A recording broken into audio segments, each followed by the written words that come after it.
Who do you have next? Gary Beaton. This is the witness. Where is the witness? He's in the backyard. Come here. There you go. I got it.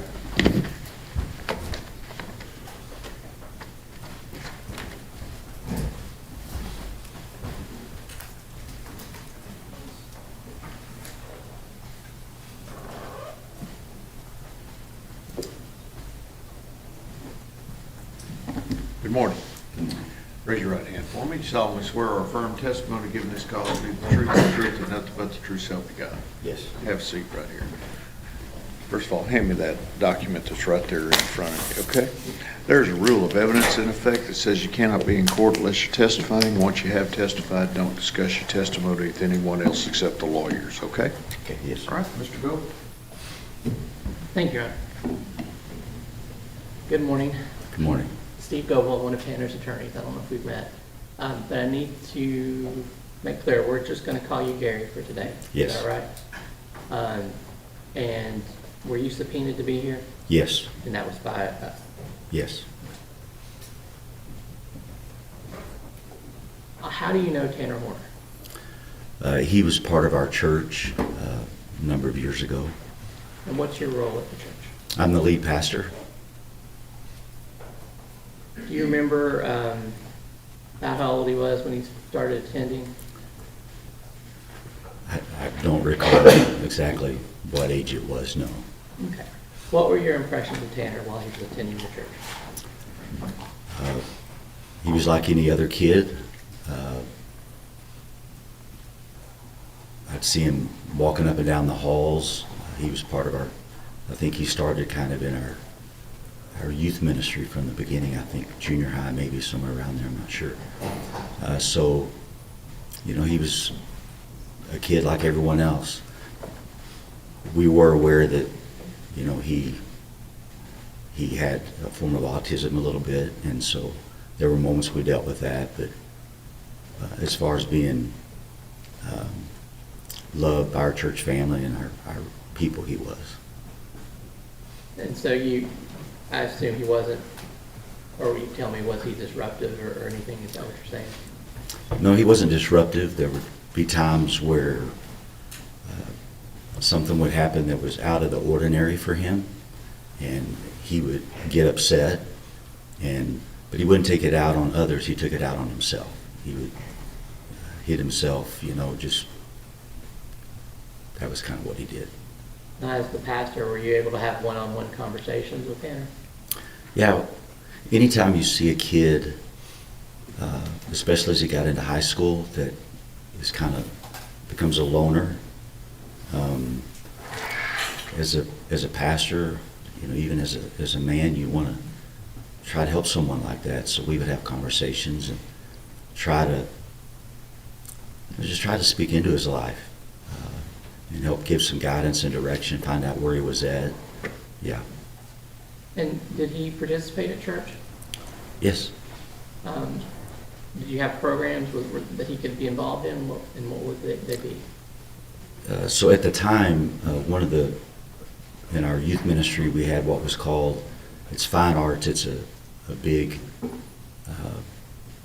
form of competition for teenagers of all ages from all over the United States. And we had a stomp team that, you know, has drums and then different kinds of equipment. And so we had won state and won nationals, and Tanner, you know, he was kind of a loner, trying to find his place, being a little awkward at times. I don't think he knew where to fit in. But when he got on that team, because you had to try out for that team, it wasn't just, you didn't just get on it. He made it, and I think that gave him a sense of belonging. And then the senior students around him were strong Christians and had known him and knew how to work with him, and so yeah, he became part of that team. So did that involve music? Yes, it was music. Yes. And did Tanner show any inclination towards music? Yeah, Tanner loved music. Yeah. Now, was there a point in these competitions where something went wrong and got him a little frazzled? Yeah, so we won state, and we made it to the national competition. These competitions, there's 12 to 15,000 students. Not all of them are competing, but it's a large group, ranging from doing vocal solos, I mean, a number of. But for our team, they had practiced, and it was time to go in. We went in, and I can't remember if he forgot his stick or his stick broke. I can't. You broke it, yeah. He broke his stick. So the routine had started, and you got these judges sitting in front of you. It's pretty intimidating, but they had prepared, and his stick broke. And when it did, it put him into a panic. I think a lot of it due to his autism a little bit, but also just letting the team down. But the senior ones around him, I think, threw him a stick, and then one of them used their hands, so they made it through the routine. But for some reason that really impacted Tanner, and as soon as it was over, he ran out of the room, and you could tell he was upset and angry, but he wasn't violent toward anybody. He was just really upset with himself. Yeah. But that's something that could have happened to anyone, right? Yeah. When you're in high pressure competition like that, and you've won nationals before, yeah, the pressure can get to anybody. But Now, well, I mean, in terms of like the stick breaking on stage. yeah, that- stick, that yeah, happened, has no control over that. Right. Yeah. And he didn't see it that way. No, for him it was, since it was not in the normal routine for him, he didn't know how to deal with that. Now, you talked about this team was kind of competitive. You had to try out to get on. Yes. Did it require a lot of practice?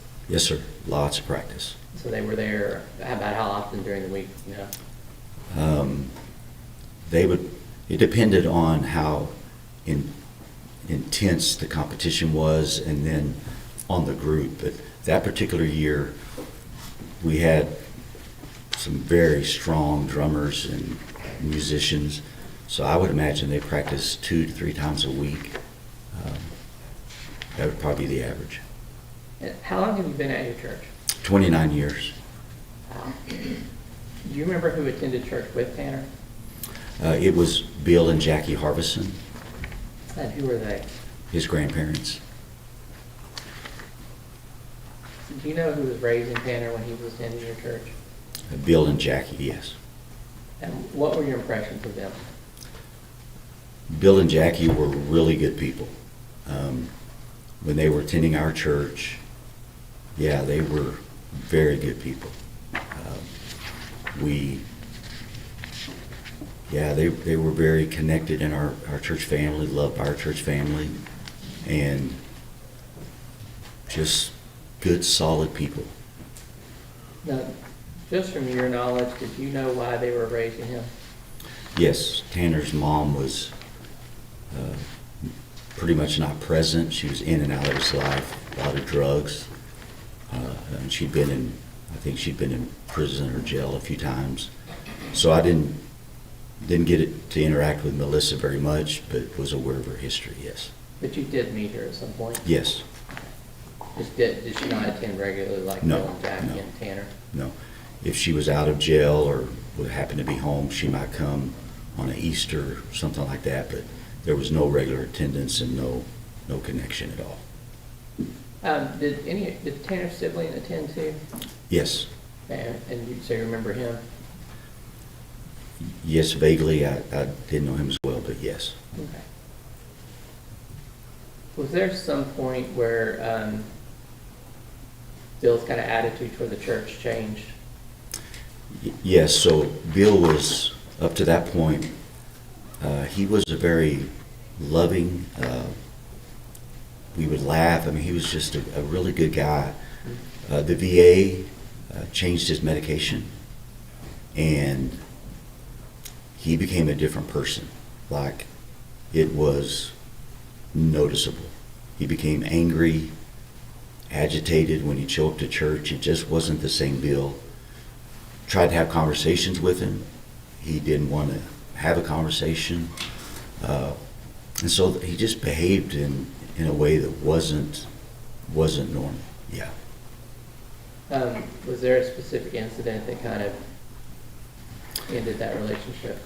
Yeah, so we tried to talk to him, but he started bringing a bag to church. He'd carry a bag. And at some point, you have to figure out what's in the bag. So our board, at that time, our security team was a little bit different, and they're a lot more intense now, but they finally had to talk to Bill. And the sack had knives and stuff in it. And to him, I don't know why, he thought it was just normal. So when he was told he couldn't bring those to church anymore, he was already upset, but that kind of set him over the edge. Did Jackie stop attending when Bill did? I can't answer that.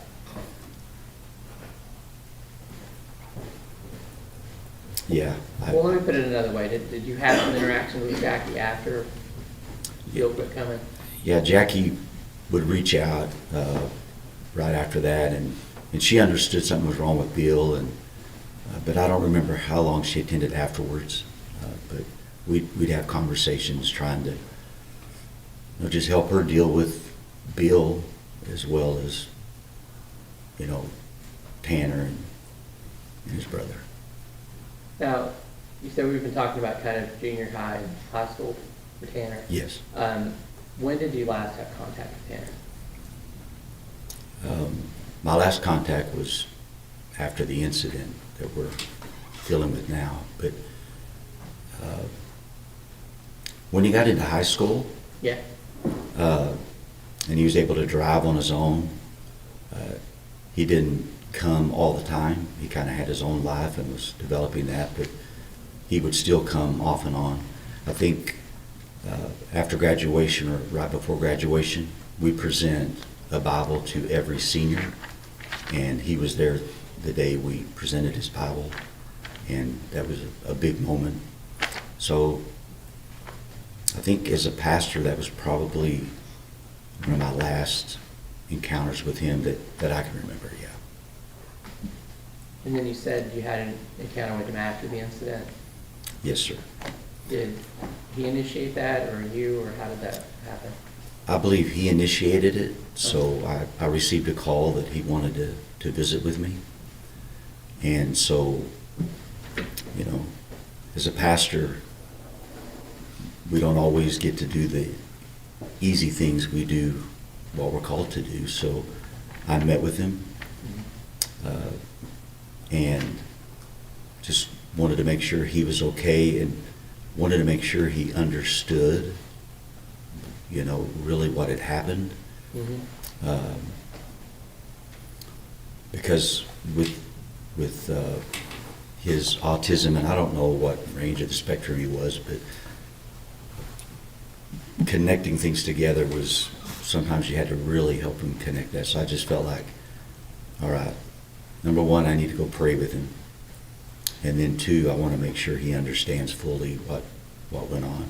So we went and we had a good conversation, I felt. And talked about the reality that, as far as his physical life, it was never going to be the same. Mm-hmm. And so the only way that he was going to get through that is if his spiritual life, if he, really turned his life over to God, he was going to need God's strength to get through all that he was going to face. But his life was never going to be the same physically, but spiritually, I wanted to make sure that his heart, his soul was taken care of. And you said you did have the chance to pray with him? Yes, so I talked to him. We prayed the sinner's prayer together. And then I believe he requested a specific Bible. I can't recall if if that Bible was actually delivered, I don't remember. I want to say we did, but I can't remember. I understand, and that's been a little bit of time, That's right been after long. you went in. Yeah.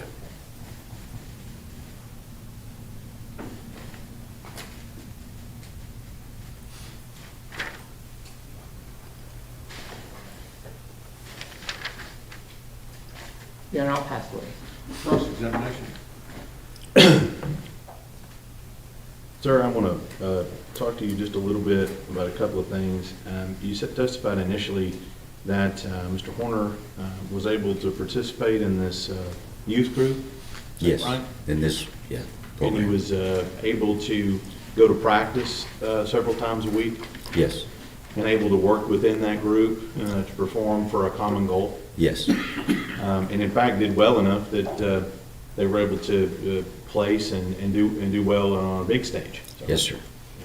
And he was, and how long does it take to do that? Is that a couple of year process that you have to get kind of together and practice? You have to work with all these people? Well, each year, there's a competition. Every 2 years, it's national. It's national every year, but every 2 years, it's really big because it's a convention where all the pastors from the United States as well as youth groups from all over the country meet. Right. But, so each year the team would be different according to who graduated, who would come in. I don't remember how many years Tanner was on the team. But yeah, within that structure, he was able to function within that team framework. Right. Be able to come to practice and Yes. work with other people, Yes, take criticism on whether or not he's doing correct or not. yes, And he was able to do that throughout the time that you remember. yes. If there would have been an incident that we felt would have been unsafe, then Tanner would have never been allowed to go. Yes. Right. And you didn't feel like that. No. And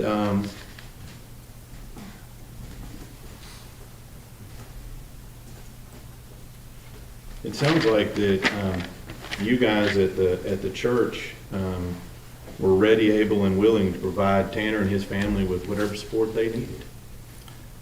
We did our best, yes, to help Bill and Jackie. Right. And Because they're raising their grandkid, right? yes, And I'm going to speculate here a little bit, but that's probably not the only grandkid you've seen in the lately raised by grandparents. no, happens quite often, unfortunately. It's unfortunate, but you're telling us today that he did have that support network with his grandparents. Yes, Bill and Jackie, yes, And he also had it at his church family as well. yes. Now, you talked a little bit about the last time that you saw the defendant, Tanner Horner, correct? Yes. Do you remember what day that was? No, sir, I don't remember the day. And you said that you talked to him, and I think that you said you wanted to understand what had happened. No, I wanted to make sure he understood the severity of what happened. Well, let me just ask you, in that conversation, what did he tell you happened in this case? Sir, I can't remember. I honestly don't remember. You don't remember him telling you what he did to Athena Strand? No, sir. Did you ask him? I don't believe I specifically asked that, no. I knew what happened, and so I just want to make sure he understood what happened. Let me ask you this. You said you knew what happened. Yes. What did you know what happened? All I knew at that time was what had been out, and that is he was driving for, I think, FedEx and had hit Athena, panicked, and then did what he did. That's all I knew. And that's what you discussed with him, about what you knew had happened. Yeah, I don't, sorry, I don't know if we got into specifics. I really don't. Okay. I just wanted him to understand the severity. Like, look, Tanner, this is this is real and this is not going away. And I wanted him to understand that. Do you know now that that's not what happened? Yes, sir.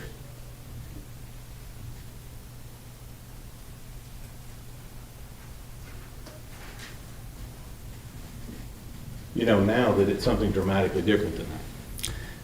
Yes, I haven't watched the case.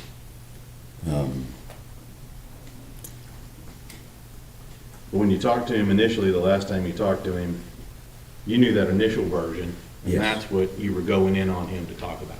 Yes. But he didn't tell you the truth about what happened. No, sir, I don't think we actually discussed the specifics. Again, my goal was simply I wanted to look in his eyes and, are you aware of the severity? Do you fully grasp what you did? But we didn't talk about the specifics, as I recall. Based on his version of it. Yeah. He knew what he did. Yes. Well, now you know that version's not true. Yes, sir. So he lied to you. Yes, sir. That's what was redirected.